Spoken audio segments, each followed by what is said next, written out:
You're listening to the Be Forever Cool podcast. My name is Rex45, and on this episode, we have Luis Ortega from Dainese. Welcome to the show. I know I jacked up the name already, and how you doing, man? Tell us all how we should be pronouncing the brand. So the name of the company, the proper pronounce of the name of the company is Dainese. So Dyenehzeh, Dainese.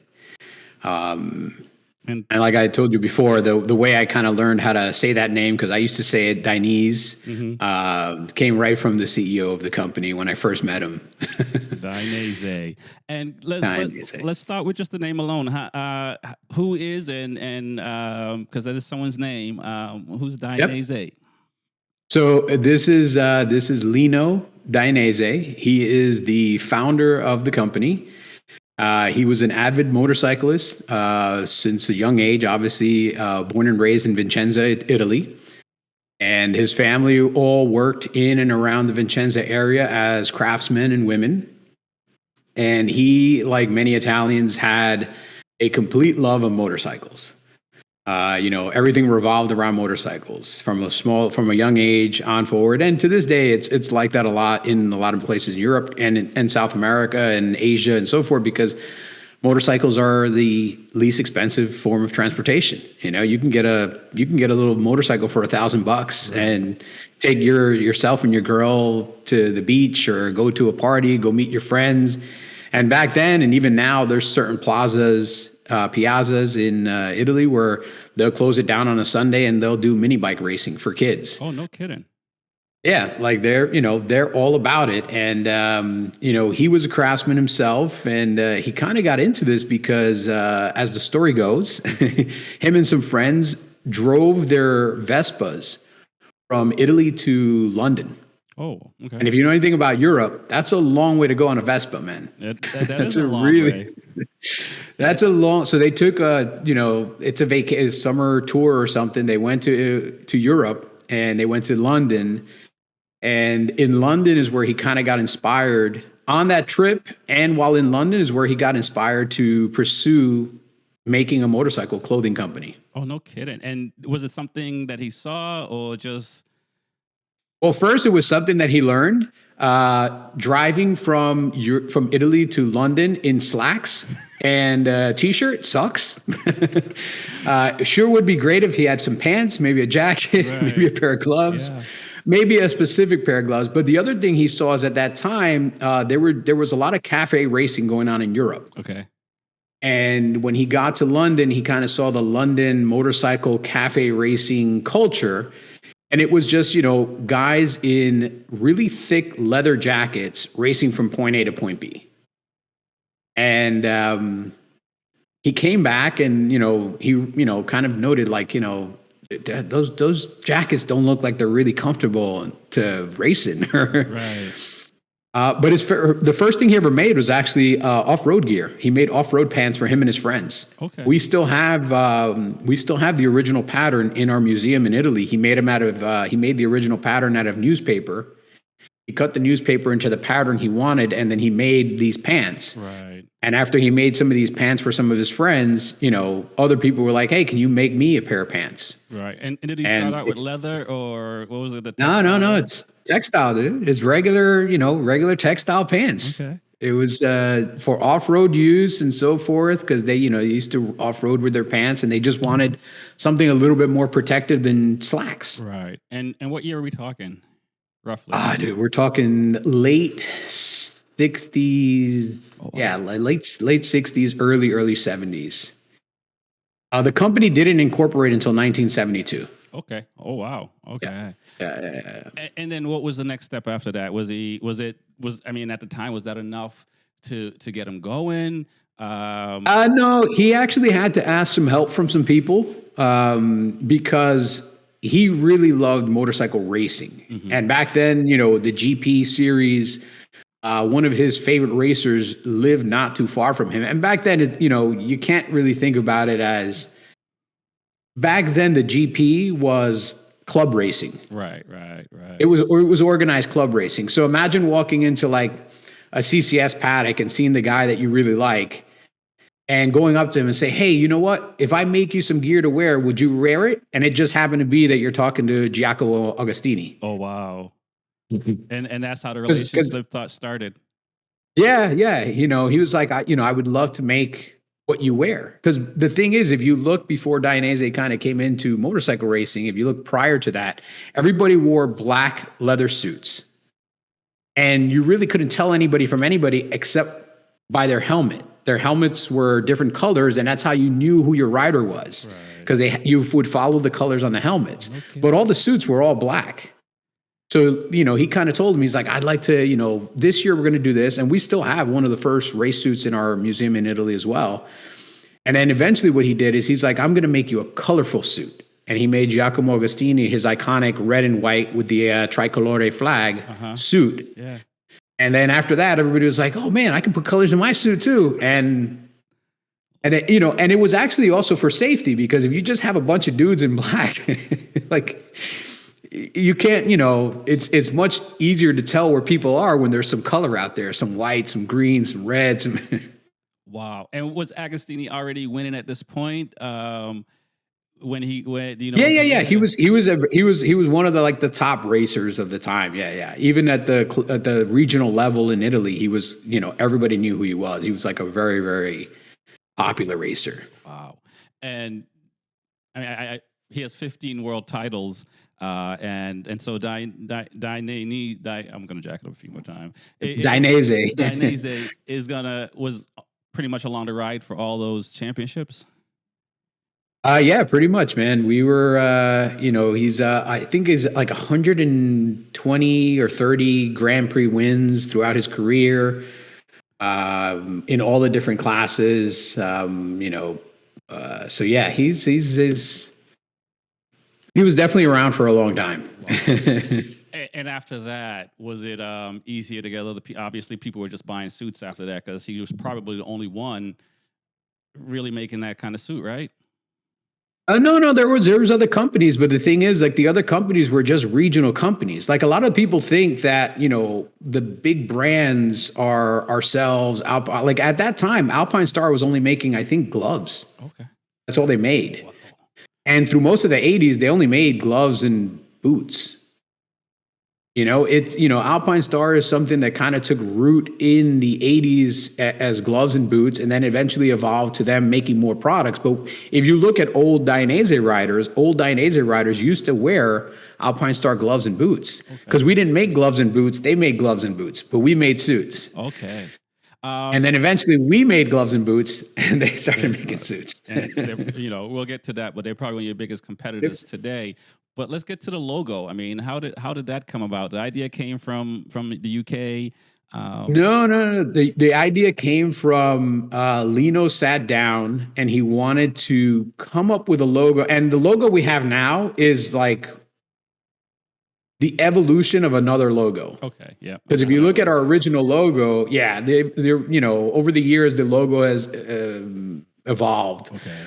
But if you go online and you look at Dainese logo from 1975, it's a much different logo than what we have now. And in our museum also, there's a sheet of all the different logos that kind of Lino drew out with some people to try to figure out what his logo was going to be.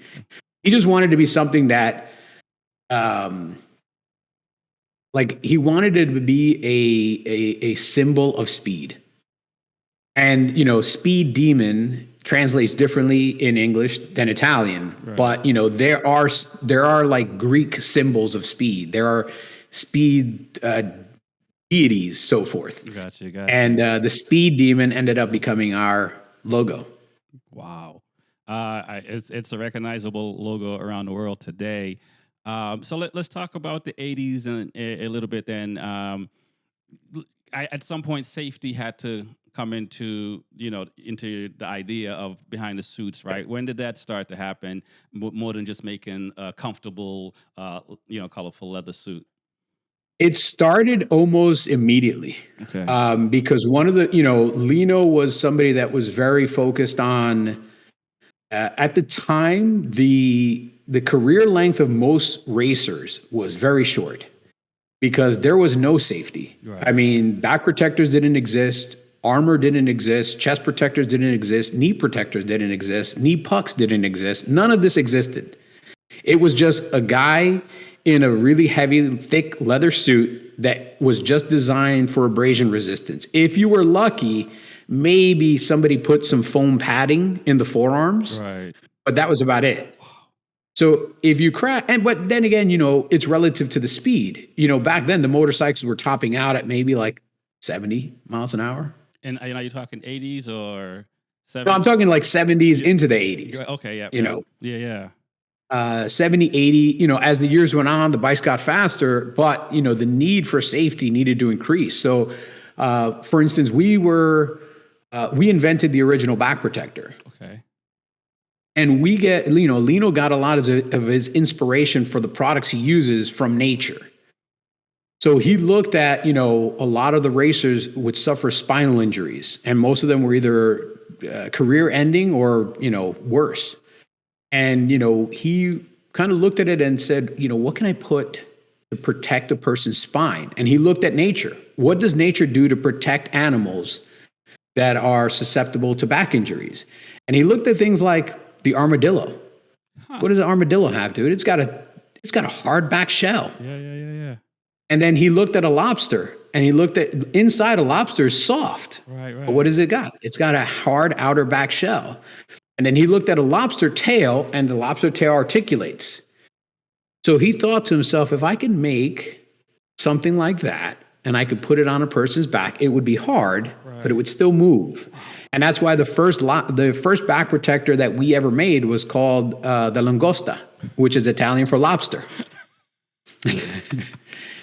Wow. And Kenny Roberts and like that crew of racers were the first ones to have back protectors that he developed just looking at nature. Like, how is a snail protected? A snail is super soft, but it's got a hard outer shell. It's flexible, so we invented the back protector. And now, it's commonplace. Everybody has a back protector, and the evolution has continued forward as materials have gotten lighter and we understand more about impacts. It didn't exist before Lino kind of came along and said, "Hey, put this weird thing on and go race." That's pretty impressive. And are we saying this is around the 80s, in mid 80s? This is late 70s, early 80s. Oh wow! So the back protector was around early on.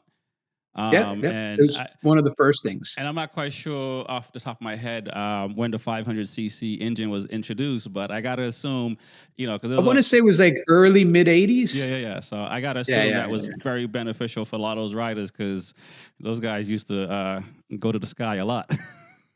Well, one of our first riders that wore a back protector was actually Kenny Roberts. Okay. Wow. And he would attest to you, and he would very clearly tell you that the back protector saved his life on numerous occasions. Yeah. Because as the bikes got faster and they got more powerful, had it not been for the back protector with some of the crashes he had, he'd be in really, really bad shape. Got you. And so in the mid 80s, what was the company like? I know you weren't there at that time, but because the motorcycle industry was, I could tell as a kid, was pretty big, because we were able to watch it in the U.S. and all that fun stuff. So was it continuous growth of the company? Was there some struggles in the 80s or later on? Well, actually, we have a pretty good history kept within the company, so we have some really good chronicles. And the company has stayed very, very steady in its growth throughout the years. The main thing that's driven our company is we've always looked for the next thing. We're always looking, like, we don't want to copy what other people are doing. We want to set the trends for what the future is going to be. And I think we've done a really good job at that. When Kenny Roberts, for instance, came into motorcycle racing, we had to adapt our suits, because this weird American did this thing where he would stick his leg out and he kept burning out the knees of all the suits. So we developed the first knee puck. Huh. And originally the knee puck was inside the suit. And as he would reach out, these plastic pieces would come out through holes in the suit, kind of like a porcupine. Again, looking at nature for inspiration. Yeah.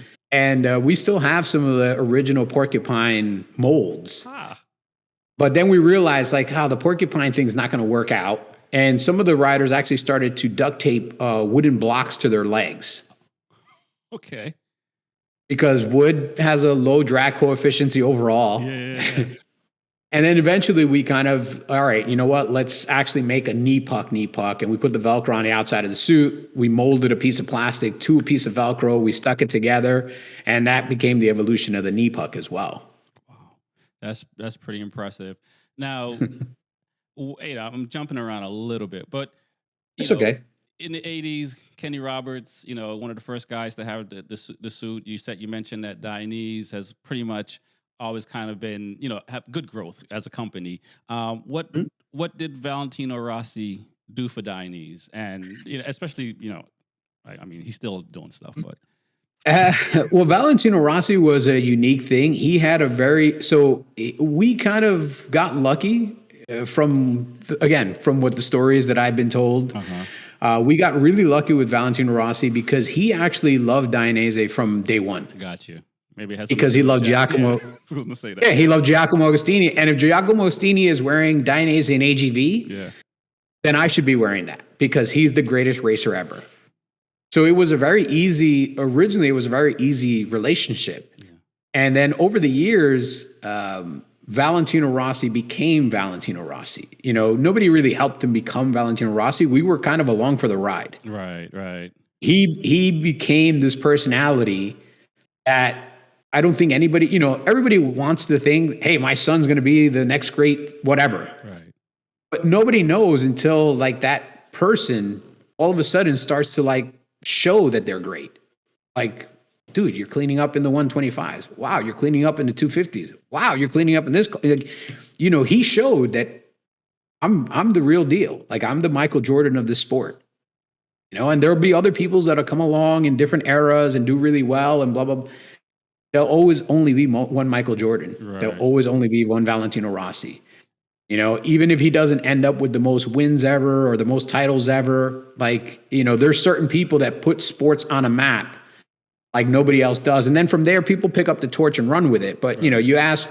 If you ask Charles Barkley, if you ask Magic Johnson, they did great for their era.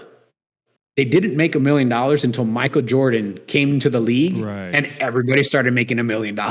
Exactly. And so so did Rossi do for Dainese what Jordan did for Nike? In some ways, yes. I mean, we had a big following, but being along for the ride with him has, there's countries you go to where this day people are still, even though he's not racing, like he's an icon. He's, you go to South America in some countries, he's like Maradona. He's like any of these crazy iconic figures in any sport that these people love. He's iconic. Asia, Malaysia, Indonesia, throughout Europe, South America, even here in North America, I mean, you're always going to have haters, but you can't deny the guy, when you tell most people motorcycle racer, give me one motorcycle racer, someone younger might say Marquez. Right. But anybody that is anybody is definitely going to know, even if they know Marquez, they're definitely going to know Rossi. Right. They're not going to know Rossi. That's pretty incredible. Now let's talk about you had mentioned off air that the company is a technology company that's in the motorcycle community. And you talk about the knee sliders and the back armor. When did you realize you can put a computer, for lack of a better word, and create an airbag suit and do these things and think it would work? And I'll say this: I have 3 airbag suits, and I had one that went off, and it does work. I've crashed without an airbag suit on, and I've crashed with one on. And trust me, I don't race without a suit with an airbag in it. So how did that? And you mentioned he looked at nature for these things. How did that come about? This is another Lino Dainese story. So we have the original hand sketch that he made of a motorcycle suit with an airbag on a napkin. Oh, wow. In our museum. So what actually happened is he got this idea while scuba diving. Okay. Yeah. So in scuba diving, I didn't know this. This is something I learned, but I guess in scuba diving, there's a vest that you can put on that in case you have some problems, you can pull a cord and it'll fill with air and it'll help you float back up to the surface. Oh, did not know that. Okay. I didn't know that either, man. This is, what I was told. I was like, yeah, if you go scuba diving, you can wear like different devices that in an event of emergency, you can pull a cord, it'll fill with air and it'll float you back up. Mm-hmm. And he kind of learned something similar while on a scuba diving trip. And he started thinking to himself, if I put airbags in garments, how would they work? And what would be the difference in crashing? Because this is, we're talking about early 90s here when he first hand drew this sketch. And at the time, this is when airbags started becoming mandatory in cars. Right. So airbag technologies in the 80s, I mean, there were no airbags in the 80s. Trust me, man. I drove in station wagons that, the whole back was filled with kids and we crashed. The whole family was done.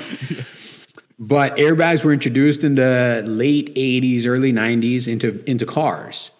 And he took a lot of attention to that because he was like, this is really interesting technology because you can hit something at 100 miles an hour. And when you hit your steering wheel, you're going to only feel the impact of hitting it at 5 miles an hour or 8 miles an hour. Like, how does this work? Right. And then this kind of started the discussion where he kind of went back to the R&D team and he's like, I want you guys to figure out how to make this work. And at the time, unfortunately, this is the early 90s, computing wasn't there. If you're in IT, yep. Think about how much Hewlett Packard 386 with 4 megabytes of RAM and I'm going to say 32 gigs of hard drive. Yeah. How much that computer would cost in the 1990s? Oh, yeah. You're talking about like $4,000, $5,000. Yeah. And it was the size of this table. Yep. So they were like, yeah, this we can't do this. It's too expensive and there's no computers that can do this. Right. And he was like, all right, cool. Keep working on it. Eventually technology will catch up to the idea. Okay. So let's work on everything we can work on. Let's look at what technology is out there and how we can adapt it. And let's start working on this plan. And that's how, the original groundwork for the airbag started. And it took almost 10 years before we had the first actual D-Air demonstration deployment. Okay. At a racetrack. It was a closed circuit. It was specifically for media to show them how the system works. And if you go online, you can still find the video footage of this gigantic, I mean, it was a massive airbag, dude. This looked like 3-car airbag strapped to somebody's back. And when it inflated, it was outside of the suit. It was really big. But again, you have to learn how to walk before you can run. Right. And then in 2000 and I think it was 5 or 2006, the first airbag actually got deployed in a MotoGP race. Marco Simoncelli crashed during his 125 race. Okay. And the airbag went off. And at that time, the airbag was built into the speed hump. And when it went off, it was kind of built around the top and the speed hump. And when it went off, it inflated outside the suit. And then you kind of just unclipped it and left it there. Yeah.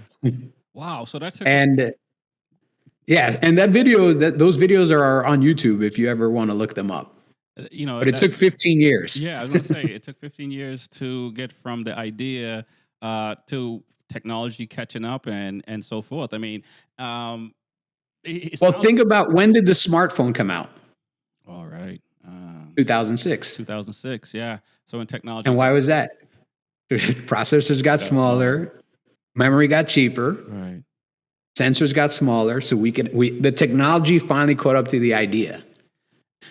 Yeah, so he's a visionary in a sense as well, right? Because he can kind of sees what may come and he's okay with waiting for it. Are there other ideas that I assume that's in the works that's going to come? I mean, will it be eventually a full airbag suit one day? Are there things that have been made that just haven't got to the public?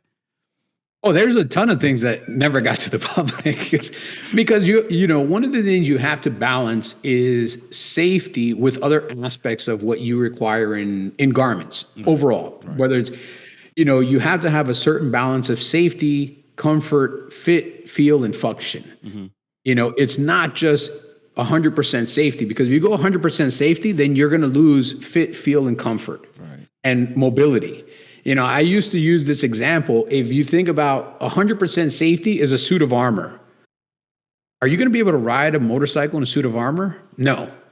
100% comfort is just you in your underwear. Right. Do you want to race in your underwear? So you have to find the right balance where you're providing the right amount of protection, but still not taking away from the functionality, the fit, the feel, the comfort, because safety is more than just the armor. Mm-hmm. If your suit doesn't move right, it's taking away from safety technically. Right. If you're not getting enough airflow into your suit, it's taking away from safety, because you're going to overheat and start making mistakes because your mind is not working right. Right. If you have too much weight on you, it takes away from safety, because now it's making it harder to move and so forth. So it's there's a lot of things that are still on the burner, but they need to really work within the full framework of safety, not just one aspect. The full body air suit. Are there prototypes? Yes. Are they workable in a functionality point of view? Not really. Because the more airbags you add to a suit, one, you're going to add more weight because you need a larger air canister. Two, you're going to restrict some movement from the rider, because now you're going to have more of these multiple layers of material between yourself and the suit and the movement and so forth. And you're going to cut more and more airflow to the body. When we go to Malaysia in MotoGP and it's 110 degrees with 100% humidity, people are always asking us, why does your airbag suit only cover the upper shoulders and around the neck and so forth? Why doesn't it cover this? Why does it cover that? And it's pretty simple. We used to have a torso airbag. We used to have a suit airbag that would do this and do the lower back and around the ribs. Mm-hmm. And then we got to Malaysia and all of our riders were like, you're out of your mind if we're going to wear this thing. It is 1,000 degrees in the shade here. We're not getting any airflow to the body. We're overheating. We're literally getting out of the track, taking our suits off and dunking ourselves in ice baths because we're not getting any airflow to the body. Right. We don't get that many rib injuries. I can live without a rib airbag. I can't live without airflow to my body when it's this hot.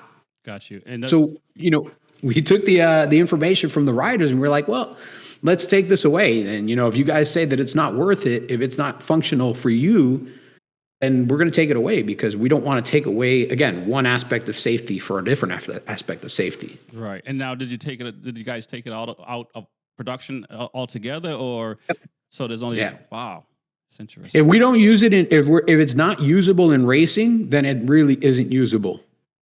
Because racers are going to put your stuff through the ringer more than anybody else. That's and over the last few years, you've seen multiple examples of, failures on the track. Right.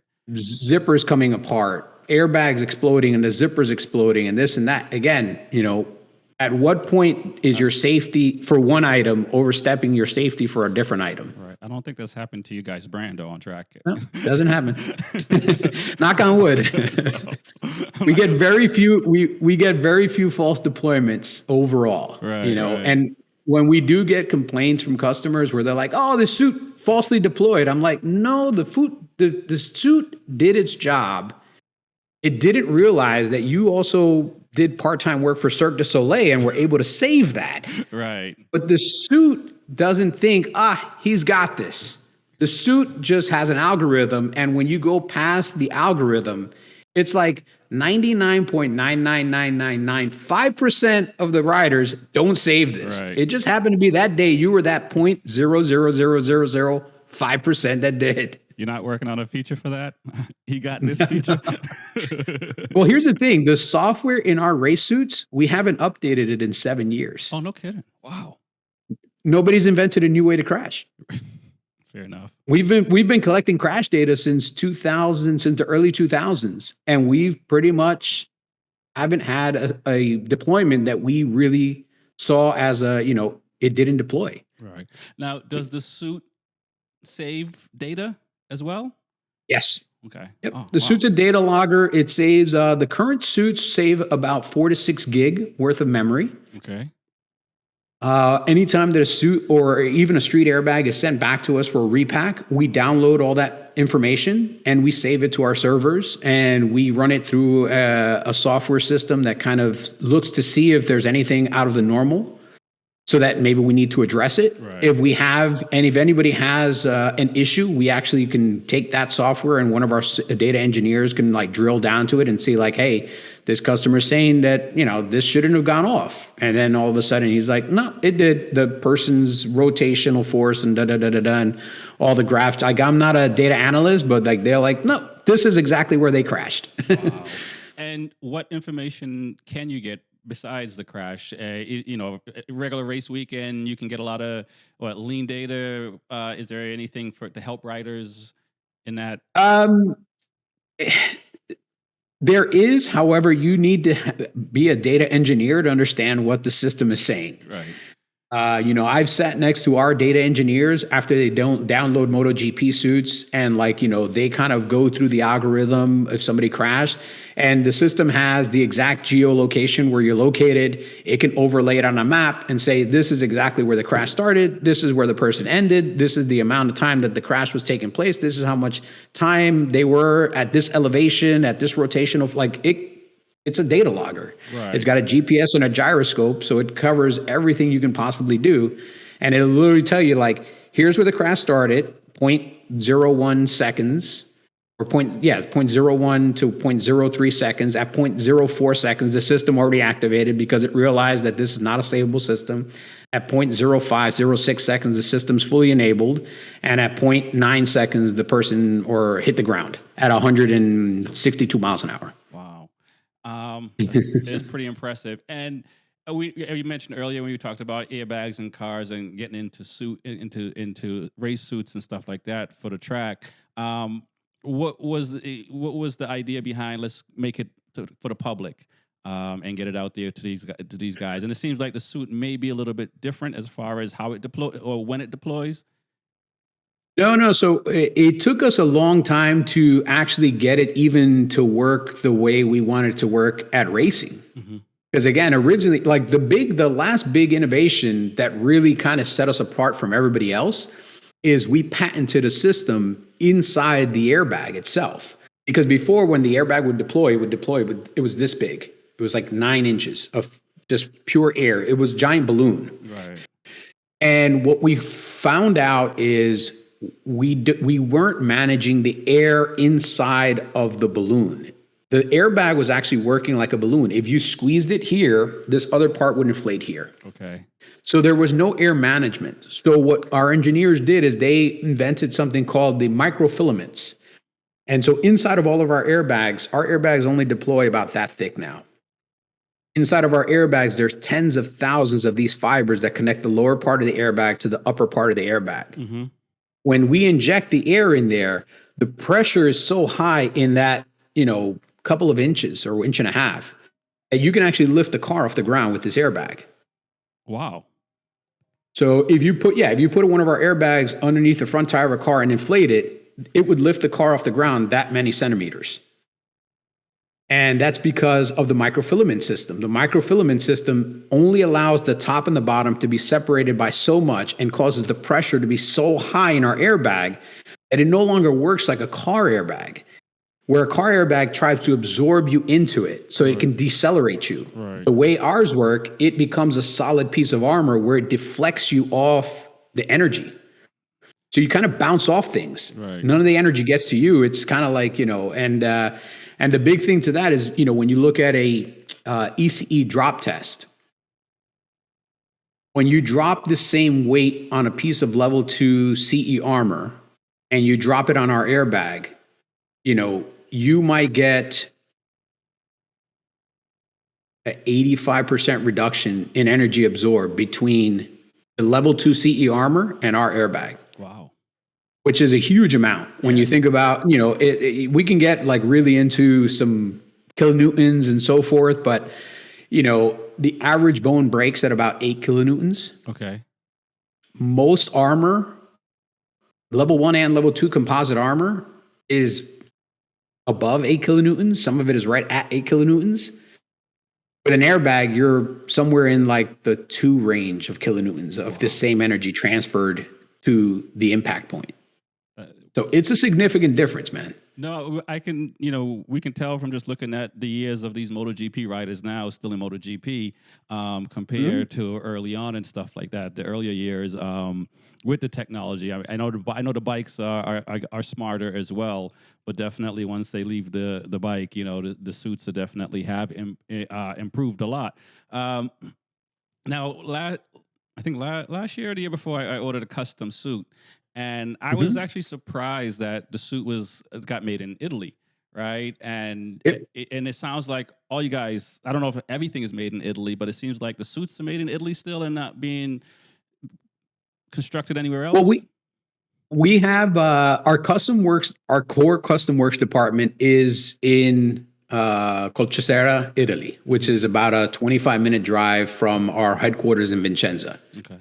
And that's where the bulk of our custom works are made. With that said, we do have another offsite factory that we make suits there as well. It's our factory. Everybody that works there is a trained Dainese employee. They meet the same strict standards and so forth and so on. In the event that our Colchester plant is overloaded, then we kind of move some of the people from the regular production line into the special custom works production line to get them made there as well. Gotcha. Because still based in Italy though, not.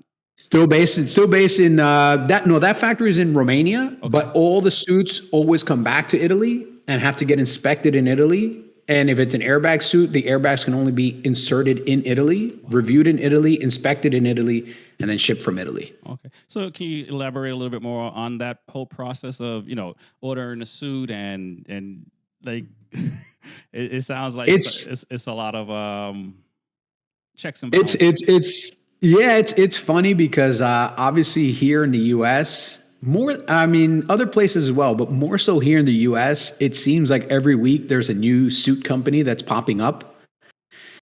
And people are always like, oh, well, I got this suit from XYZ custom guy, and he got it to me in like 4 weeks. Okay. Is there a point to that? Like, I'm going to make you a suit by the same people that make the suits for the guys in MotoGP in Italy. Right. I think that's worth waiting a few extra weeks. Yeah. And we only have so many people. We don't have a giant factory of people that just crank out these custom suits. Also, the overall after sales of the suit, which is like the service after you get the suit, I don't think anybody can touch us in that. If you want to buy a custom suit, there's a couple of different ways to buy a custom suit from us. If you want to just do custom colors, you can actually go on our website, customworks.dainese.com, pick the suit you want, color the suit right online, pick the size you want, order it, it'll get shipped to your house. Right. Simple as that. If you want to go a little bit deeper, if you want to get a little bit more involved in the design, then you have to work through one of our custom works, either dealers or through one of our Dainese stores. And they can give you a higher level of customization than you can get just from our configurator online. And when I say customization, I mean, just look at the guys that are racing in our suits in Moto America or World Superbike or MotoGP. You can get that same exact suit. Now, I'm not going to say that that's going to be inexpensive because it gets very expensive depending on how crazy you go. Right. But again, you're getting a suit made in the same factory by the same hands that these guys in World Superbike and MotoGP are getting their suits made. And I've been to those offices. I've seen the machines. It's the same machines. It's the same pattern cutters. It's the same exact pieces of leather, whether it's cowhide or kangaroo. Everything is made in the same place. You're getting that same quality of service. Right. And now, do you guys pay attention to all these custom suits out there? Because it seems like you can go on eBay or wherever, Facebook or wherever. There's always somebody DMing you, with suits that you can get and stuff like that. Is it like homage to what you guys have been able to do with your brand, where there's so many other folks now that are making race suits that kind of look similar? Or, is it, I don't want to disparage. Well, if you get a little bit too similar, our legal team is probably going to tell you to cease and desist, because we get a lot of people And even now, the counterfeiting in this industry has gotten really, really out of hand. And for some reason, counterfeiting Dainese products seems to be like the go-to because people know, like people expect a certain level of quality. So even with our AGV brand, like, I'll get things on Instagram where somebody's like, yeah, you can buy a piece of helmet for $180. And I'm like, yeah, that's not a piece of helmet. Like Right. that's, and even in our warranty department, we've gotten people that have sent boots back in, and they're like, "Oh, I got these boots the other day on, like a month ago on eBay, and the zipper broke." And then they'll send us pictures, and we're like, "Well, we're not going to warranty. That's not a Dainese boot." And they're like, "Well, it says Dainese." I'm like, "Just because it says it doesn't mean that it's it." Inside of all of our boots, all of our gloves, all of our suits, we have labels, we have barcodes, we have different codes in our products so that we can scan them and be like, no, this isn't real, man. Right. And even our custom suits, all of our custom suits have the name of the rider in the label. So we make a label specifically for that rider. It has a code that's specifically for that rider. So if they have a warranty, all you have to do is open up your suit, give us that SO number, and we can tell you everything there is to know about that suit, where you bought it, when you bought it, what it is, what it's going to take to fix, all the parts that go into it. If it's a custom size, we already have the pattern saved in the system. So if you need to get a new arm put in the suit, you send it back to us. We order the exact same parts, cut the exact same way to replace the entire arm to make it exactly the way you got it when you first ordered it. Wow, that's pretty impressive. I gotta assume you guys' legal team is pretty big. They stay busy, man. They stay busy with between China and a lot of stuff in Pakistan and South America. They stay pretty busy, man. Oh man, that's. I mean, again, it's one hand, you guys are doing a really good job at what you're putting out. So that's the cool part about it. Let's talk about, like, you brought up the warranty a little bit. I remember when my suit deployed. And I had to ship it back to get it serviced. Now, I'm the kind of person, I get something, I break it open, I never read the fine print. And so, and one of the things was you had to register the suit, so that way, if you needed to do a warranty, and So that must have been an older suit. Must have been like a Mazzano 1 or a Magello R. It might have been a DE, but an early one. That I got it from, like one of these retail shops and stuff like that. So and I emailed customer service, and I was able, it worked out. I was able to ship the suit back. So, like, for warranty and stuff like that, it seems like you guys have it figured out really well and take care of your customers, where y'all fixing products where some other companies may say you have to get a new product. Mm-hmm. How did that come about? We realized early on, because we didn't want to go with the concept of a separate airbag that can go into any suit. Mm-hmm. Like this is a very, very early in the stages of how we're going to introduce this to the consumers. We looked at two options. We looked at kind of like what a lot of the manufacturers do now, where it's a standalone vest made for racing that you sell, and then you can use it in any suit. Or do we integrate it into the suit and sell it as the suit with the airbag? Right. And this goes back to our original idea: safety, and how much safety, and where to balance the safety out. And when we looked at a modular solution, we realized the modular solution was going to be heavier. It was going to restrict some movement. It was going to restrict airflow. So it was taken away from three other types of safety in exchange for one type of safety.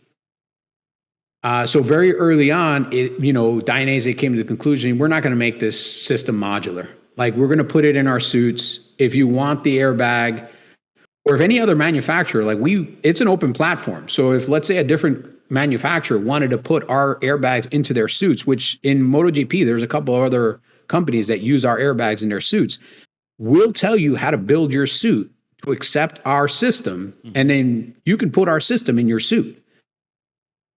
But we're not going to sell it as a standalone product, because now we're going to leave it up to the consumer to figure out how to best use it, and they're probably not going to use it the right way. They're either going to buy a suit that's one size too big, make it fit, which now is going to take away from safety somewhere else, because if your suit is the wrong size, then the armor might not stay in place.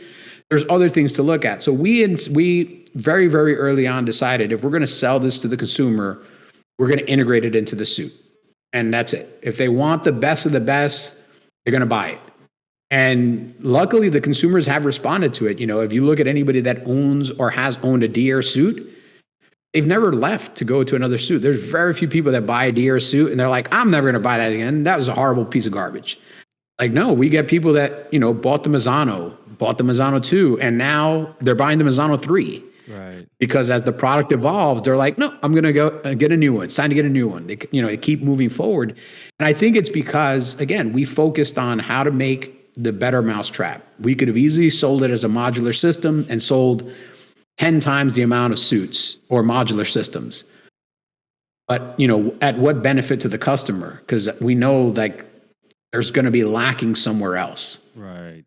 And, in the race community, you pay for what you get. I've heard, people, mention, they change tires over the weekend because, it's cheaper than going to the hospital, right? Right. And so the same thing with suits, right? I mean, or helmets for that matter. And we'll talk a little bit about AVG. Do you guys get a lot of pushback from the cost of the suits, because it is a premium suit compared to other brands that are out there? And I know there's some entry level might not be the right word, but there's some suits that are cheaper, but you definitely see the difference in the features that it has. Yeah. No, I mean, yeah, we don't get as much pushback as you think. We do get pushback with the top GP suit, the Kangaroo suit, the Magello, because it starts at $4,500. Right. So people are like, oh, $4,500. My SV650 didn't cost $4,500. And we're like, all right, that's cool. That's why we have this other version that's made out of cowhide. Yeah. That's a little bit, more price. And if you think about our best non-airbag equipped suit, it's the Laguna Seca. And the Laguna Seca rings in at about $1,600 without an airbag. If you went and then bought a separate airbag system for that suit, you're going to spend about $800 to $1,000. At $2,500, you can buy the Mazzano 3 airbag equipped suit, which is a better suit than the Laguna and has the airbag system built into it. So, is it really that much more expensive? Because you're going to get a great suit, you're going to get great fit, great feel, great comfort. The airbag system's already integrated. And now with our new DR3X, you can change the canister yourself and get 3 deployments out of the bag. Okay. So you don't have to send it back after your first crash. So, this is a new step in our technology, is this 3 deployment airbag, where now, hey, I don't have to send a suit back after the first crash. I just have to go into pit, change this gas generator, register it to the app so that the app can make sure that it's working properly. And then I can go back out and race the rest of this weekend. And if I crash again, I do the same thing a third time, and then I send it back out. And then after that weekend where you had way too many crashes, you need to figure out why you're crashing.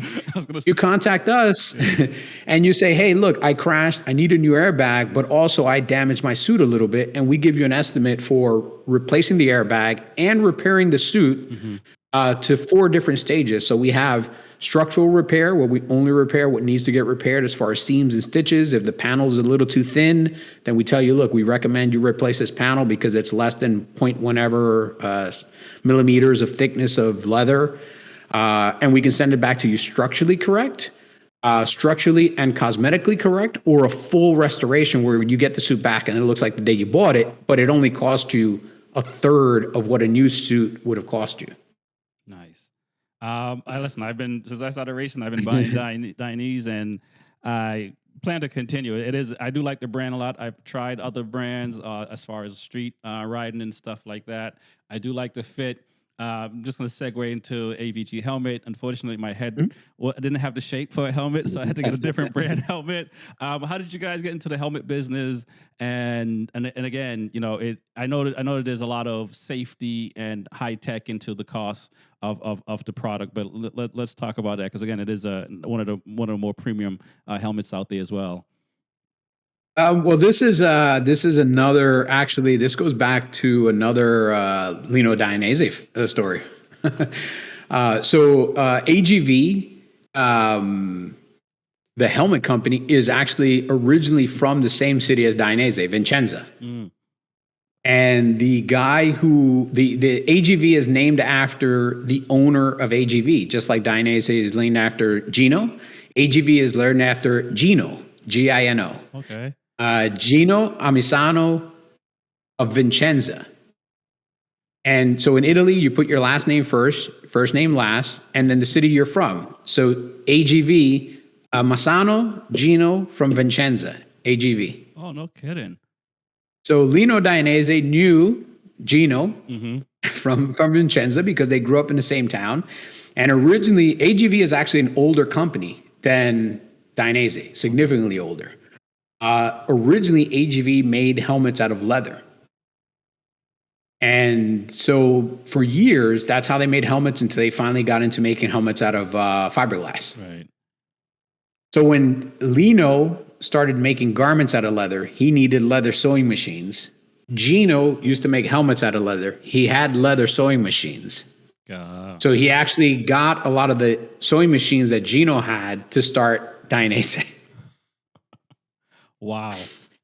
And for years, Lino always tried to work with Gino because they're both from the same town. They both service the same industry. You know, this is why for a lot of years, a lot of Dainese riders had AGV helmets, but we were two completely separate companies. And then throughout the years, AGV decided kind of what other companies decided. We're going to try to make motorcycle clothes. Gotcha. And so, you know, obviously, you know, Italians are very, how can I put, fiery people. It's like, wait a second, you're going to make motorcycle clothes? I'm going to make helmets. So there was a time that there were Dainese helmets. Oh, no kidding. For a very short time. Yeah, for a very short time, there was Dainese helmets. But Gino went ahead and started AGV clothing. And eventually AGV clothing split into its own company and became AGV Sport. So anytime you see AGV Sport, that's the stepson or whatever of AGV helmets, but they're nothing to do involved. And during the years, like AGV helmets has had its ups and downs financially and some issues. They were sold to a different company, and then that company didn't do a great job with them in the 90s. Then that company was sold to another company that made them for about 15 years, and that company didn't make great helmets. Like this helmet back here, that AGV, that it's an XR2, that was made by the previous owners of AGV. And it looked cool. It's one of the worst helmets that I've ever owned in my life. Oh, no kidding. Yeah, it was again, they were living on the name of the helmet, but not really making great helmets. Right. They were making cool looking helmets, and Valentino Rossi was wearing them, and you know, so forth and so on. But their actual helmet collection, like, it didn't fit well. The visor didn't work well. It was noisy. It wasn't made out of the greatest materials. Like, and so in the late 2000s, Lino reached out to Gino again and said, "Hey, look, man, sell me your company. I just want to buy it outright. You can go retire in some villa somewhere. Like, but AGV should be made by Italians, Right. not by people somewhere else in the world. Like, it should be owned and managed by Italians." And so he ended up buying AGV from AGV, and it became part of the Dainese family of products. And the very first helmet that we actually developed in-house was the original Pista GP. And the first person to wear that helmet was Valentino Rossi. And it was, again, we're a technology company. Right. We were looking at how can we do something to not only put this company back on the map, but do something that's going to really shake the motorcycle helmet industry. And so then they made the Pista GP. It was the first helmet that really had aggressive aerodynamics. It was purpose built only for racing. Like, we didn't worry about having detents or anything else. Like, we're going to make a pure racing helmet. It's going to be the noisiest helmet you've ever had. You're definitely going to have to wear earplugs, but it's going to do everything racers want. Right. It's going to give you the biggest field of view you can see. It's going to get as much air into the helmet as possible to keep you cool. It's going to be the most aerodynamically stable helmet that anybody's ever seen. Not only to design in a wind tunnel, but we want it to work with the motorcycle and we want it to work with the suit. So we're going to create like this spoiler. We're going to do this. Everything we can do to just make a purpose-built helmet. Ferrari doesn't have 8 cup holders in a Ferrari for a reason. It's a Ferrari. This Pista is going to be the Ferrari of helmets. We're going to make it purpose-built. If people like it, great. If they don't, that's fine. We'll make something else that they will like. But this particular helmet, we're going to shake up the world. And, you know, now you look at all the helmets, everybody's got spoilers. Yep. Everybody's got, like everybody, you know. So again, we set the tone for what the future should be. And then everybody kind of like just followed our path. Nice. I'm going to wrap it up in a little bit. Yep. You know, initially when I reached out to you guys to come on the show, we're kicking off a series, not a series, a giveaway coming up in September to give away a race suit, boots, gloves, helmet for new riders. What would you say to new riders, you know, trying to get into the sport and looking at, you know, they're looking at equipment that they should be getting. Obviously, they're going to see Dainese and other brands and stuff. What would you say, like, you know, because the first thing I tell new riders overall, before you even look at equipment, look at education, man.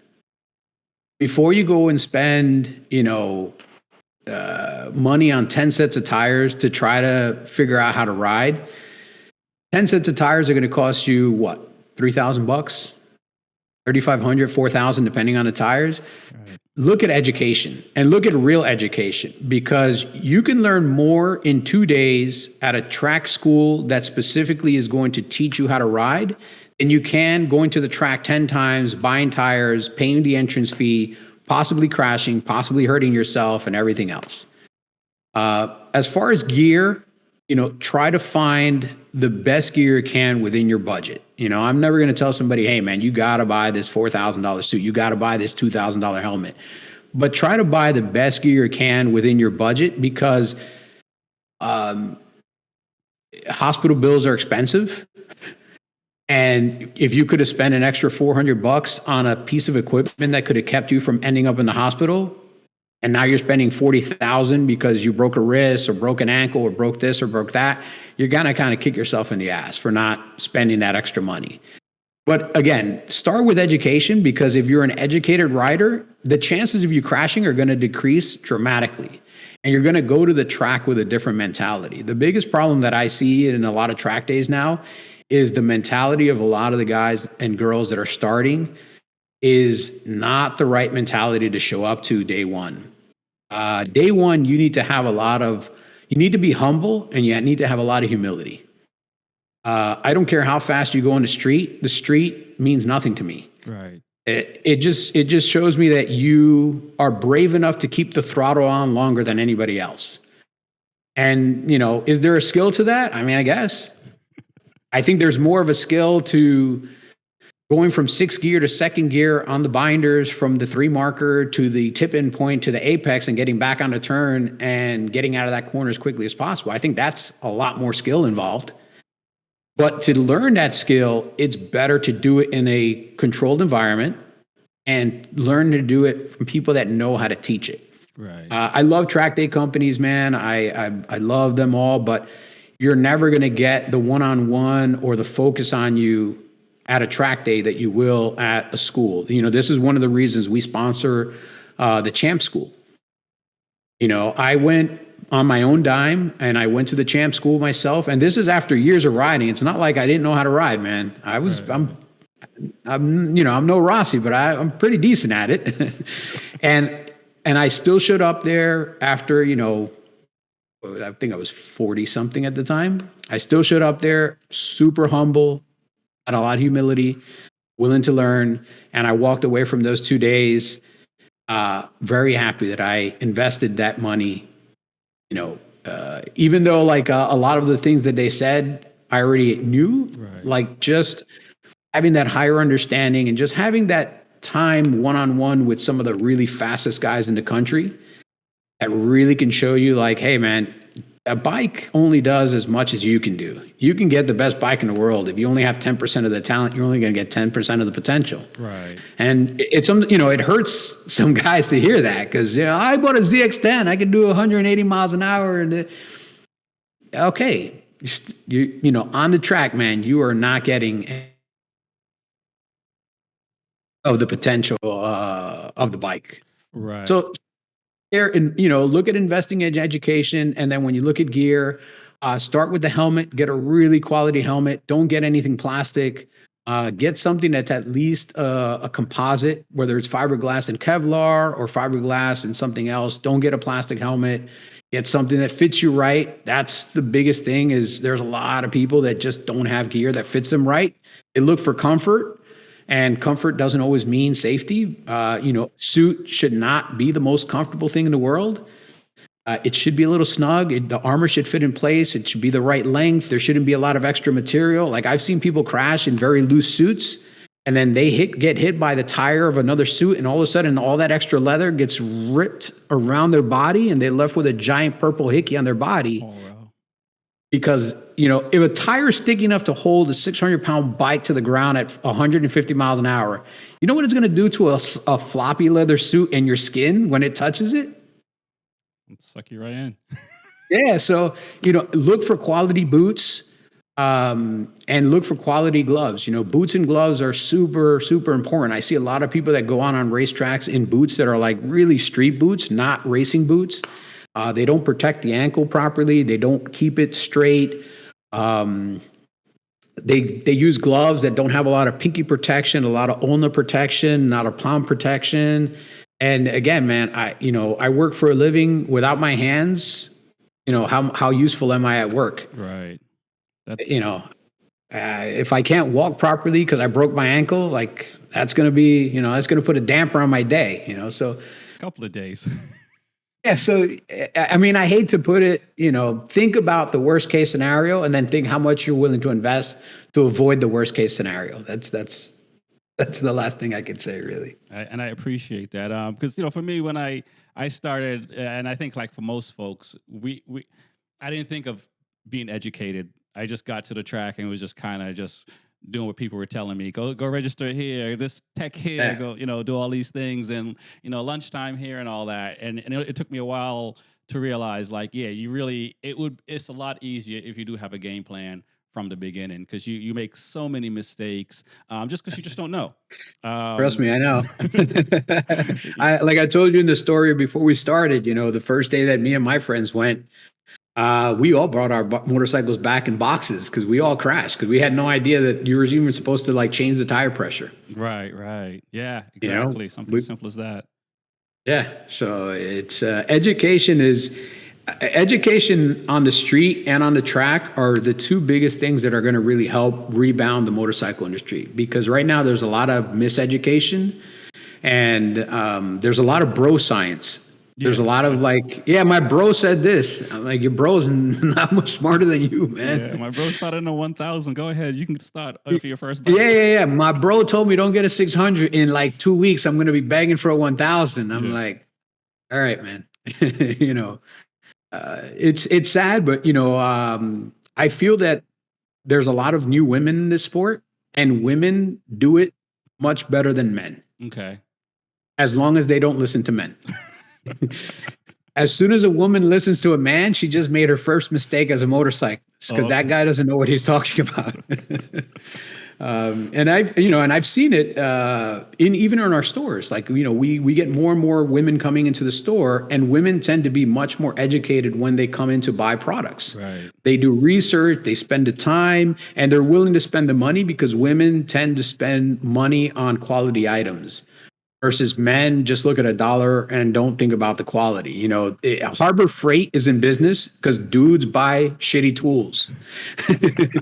If only women bought tools, Harbor Freight would be out of business, because they're not walking into Harbor Freight to buy the same tools we're buying. They're going to walk into a quality shop to buy quality tools. Yeah. And it's the same thing with, guys have this, not all of them, because I know a lot, but that do spend money, but guys really do have like a dollar amount common sense theory. And you can't put a price tag on safety. You really can't. You're absolutely right. You cannot. And yeah, we do think with our eyes, I guess, and our wants before what's correct. Because even for me, like I started on the SV racing, went up to a 600. And then I went back down to KTM RC390 to fix all the bad things I was doing instead of starting out on one of those bikes and then moving up. You know what I mean? Yep. So, which is again, it took me almost like a year. I mean, I had an accident, so it took a while for my hand to heal. But then once my hand healed, my riding position was all jacked up, and it was just kind of like, all right, I got to fix all this stuff because you can't go fast if your body position isn't right. No, I mean, if you look at any really fast rider, period, no matter where he at, did he start on the bike he's on today, or did he start on a smaller bike and progress to the bike he's on today? Valentino Rossi didn't start on the R1M. Yeah. He started in the 125 class. And before that, he started in pocket bike racing. And then he went to 250. And then he went to the 800. And then he went to the 1000 or 1800. And then he went to the GP bike. Right. And, this should be the progression throughout anybody, whether it's street riding or racing or anything. Like, there's a natural progression to learn the proper way. Nobody shows up day one with the talent to really get the most out of a 1000. But, look at Pedro Costa. I use him as a great example because he's young and he's relevant. He didn't go from Moto 3 to MotoGP. He went to Moto 3, he went to Moto 2, and now he's in MotoGP. And you've seen how he's progressed as the bikes have gotten bigger. He's gotten stronger. He's gotten smarter. His racecraft has gotten better. And now he's in GP as a 18-year-old. Right. And he's racing against the fastest guys in the world, and he's able to stay within the top 10 a lot of the times. And eventually, I have no doubt that kid will be a world champion. I mean, he has that kind of talent. But again, he didn't go straight into MotoGP. And if you look at somebody that did go to MotoGP and you look at the struggles they had, Jack Miller, they took him from Moto 3. Yeah, they took him from Moto 3 to MotoGP. It took them a couple of years to really adapt to it, and they really have never been consistently good. Right. And Jack Miller took longer than a couple of years. Yeah. He took a good 4 or 5 years. Yeah, some of the bikes weren't as good, but it took until he got to Pramac. It really, you weren't sure if it was a good decision. Yeah. And again, he's a small guy to begin with. That's a lot of bike. His body wasn't there. He physically wasn't strong enough, and he didn't understand. He understood how to ride. Riding is riding, but understanding how to use what you have, the tools you have with you, the weight of the bike, the speed of the bike, all these things. If he had progressed as a normal rider through Moto 3, Moto 2 to MotoGP, I think he would have been a much stronger GP rider at a younger age. Right. Instead of he had to learn, it's on the job training. And it's not an easy job. It's not an easy job, and if you're not doing well, your team doesn't like you. Don't have a job very long. Yeah, you eventually you're out. So it's very cutthroat indeed, man. Listen, I could probably continue talking about motorcycle all day long. I appreciate you taking the time and coming on, Luis Ortega. And talking about the Dainese product. Dainese product. I'll get it by the end of the day. And also AVG as well. I really appreciate it a lot, man. No problem, man. If you need anything, please reach out. I'm always happy to try to get more information on our company out. I think there's a lot of mystery and intrigue to our company that people don't understand. And I love the brand. I love to promote the brand. And I really like people to know the ins and outs of the company. A lot of people, again, bro science, they think they know how the cake is made, and they really don't, man. This is a very, very interesting pie that we're working with here. Yeah, and thought out, man. I appreciate it because I have a lot more insight into the company now than before. And I mean, I've been a fan before, and I'm even a bigger fan now. And hopefully we'll get to have you on and talk some more. Yeah, for sure. Let me know. I never have an issue talking motorcycles. All right, thank you. Take care.